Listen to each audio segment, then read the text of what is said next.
নমস্কার বন্ধুরা, বিশ্বের অন্যতম সেরা ফুটবলারের মধ্যে ক্রিস্টিয়ানো রোনাল্ডো বা আমরা তাকে ভালোবেসে CR7ও বলে ডাকি। এখন যিনি বিশ্বের সেরা ফুটবলারের মধ্যে একজন, তার সাথে এমন কিছু হয়েছিল ছোটবেলায় আমরা হয়তো তাকে দেখতে পেতাম না, তিনি হয়তো হারিয়ে যেতেন তারাদের দেশে। কেন ছোটবেলায় রোনাল্ডো মারা যেত সেটাই আজকে তোমাদের বলবো। তোমরা কি জানো আমাদের প্রিয় CR7-এর ছোটবেলায় নাম কি ছিল? তার নাম ছিল ক্রাই বেবি। হ্যাঁ, You think ছেলেটি your money কথায় gonna কথায় change my কাঁদতো, mind now? এর জন্য তাকে চিচকাদুনি বলেই ডাকতো। 15 বছর বয়সে Passion তার and একটি the clubs হৃদরোগ who ধরা respect পড়ে it. এবং এই রোগটির জন্য তার মৃত্যু পর্যন্ত হতে পারত।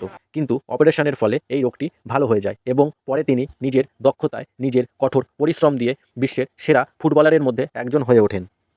তিনি শুধু ফুটবলের দিক থেকেই সেরা নয়, তিনি তার মনের দিক থেকেও সেরা। এটি তিনি প্রমাণ করেছেন নিয়মিত রক্তদানের মাধ্যমে। হ্যাঁ, তিনি নিয়মিত রক্তদান করেন এবং রক্ত তৈরি হয় যে কোষের It's মাধ্যমে, about the সেই passion কোষও দান and করে। the clubs who তোমরা respect হয়তো it. বলতে পারো কোষ কেন দান করে? তোমাদের বলে রাখি, এই কোষ দাঁড় করার কারণ হলো অনেক মানুষ আছে যাদের শরীরে আমাদের যে রক্ত তৈরি হয় যে কোষের মাধ্যমে, সেই কোষ নষ্ট হয়ে যায় এবং সেই কোষ তিনি দান করেন, তাহলে সেই রক্ত তৈরি হতে পারে এবং সেই রোগীটি বেঁচে যায়। Bournemouth তিনি lost শুধু 6-0, খেলোয়াড় but হিসেবেই নয়, Charlie তিনি একজন Silverwood has জীবনদাতা a হিসেবেও সকলের fantastic থেকে আলাদা, talented সকলের But প্রিয়, I'm very সকলের happy নয়নের মণি in আমাদের Real ক্রিস্টিয়ানো Madrid. রোনাল্ডো।